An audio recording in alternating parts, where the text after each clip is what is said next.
നമുക്കിന്നേ ആ ദോശ ബാറ്റർ വെച്ചിട്ട് ഒരു കാരം, അതായത് എരിവും ഗീ നമ്മുടെ ക്ലാരിഫൈഡ് ബട്ടറും വെച്ചിട്ട് ഒരു കിടിലൻ ദോശ ഉണ്ടാക്കിയാലോ? സമയം കളയണ്ട, ഉടനെ വീഡിയോയിലേക്ക് പോവാം. Jose Moses kitchen. ദോശ മാവിന്റെ റെസിപ്പി എൻ്റെ ചാനലിൽ കിടപ്പുണ്ട് കേട്ടോ. അപ്പോൾ അത് തയ്യാറാക്കാം. അത് കഴിഞ്ഞാൽ നല്ല ചൂടുള്ളൊരു സ്കെലറ്റ് നമ്മുടെ ഇരുമ്പിൻ്റെ വളരെ ടേസ്റ്റ് വരുള്ളൂ. ഇതിൻ്റെ ഉള്ളിലേക്ക് ദോശമാവ് കൊണ്ട് കോരി ഒഴിക്കുക. അത് കഴിഞ്ഞത് ഇങ്ങനെ നന്നായിട്ട് തിന്നായിട്ട് അങ്ങോട്ട് പരത്താം. നോക്കി, അപ്പോൾ ഒട്ടും മാവ് വേസ്റ്റ് വരില്ല. അതിൻ്റെ മുകളിലേക്ക് കുറച്ച് നെയ്യ് അങ്ങോട്ട് ഒഴിക്കാം. പിന്നെ കാരം ചട്നി, അതിൻ്റെയും റെസിപ്പി എൻ്റെ ചാനലിൽ കിടപ്പുണ്ട് കേട്ടോ. എങ്ങനെയാണ് കാരം ചട്നി ഉണ്ടാക്കണമെന്നുള്ളത്. അതും ഒരു കിടലൻ സാധനമാണ് കേട്ടോ. നിങ്ങൾക്ക് ചട്നി ആയിട്ട് വേണമെങ്കിൽ ഉപയോഗിക്കാം.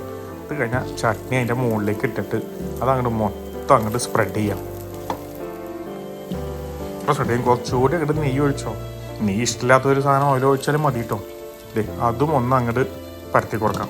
അത് കഴിഞ്ഞാൽ സൈഡിൽ നിന്ന് പതക്കാനായിട്ട് വെടിയിച്ചെടുക്കുക നമ്മുടെ മുരിനനുസരിച്ച്.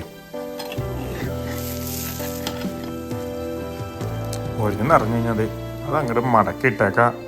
ചട്നിയുടെ കൂടെ അങ്ങോട്ട് കഴിച്ചു നോക്കാം. പല ടൈപ്പ് ചട്നിയും സാമ്പാറിൻ്റെ ഒക്കെ റെസിപ്പി എൻ്റെ ചാനലിൽ കിടപ്പുണ്ട് കേട്ടോ. അപ്പൊ നമ്മുടെ കാരം ഗീ ദോശ പൊളി ഐറ്റം അങ്ങനെ ആസ്വദിച്ച് നിന്നേക്കാം. ഒന്നും കൂടുതൽ പറയേണ്ട കാര്യം. അപ്പൊ ഇഷ്ടമെങ്കിൽ ഒന്ന് സബ്സ്ക്രൈബ് ചെയ്തേക്കണേ, മറക്കല്ലേ. ബൈ.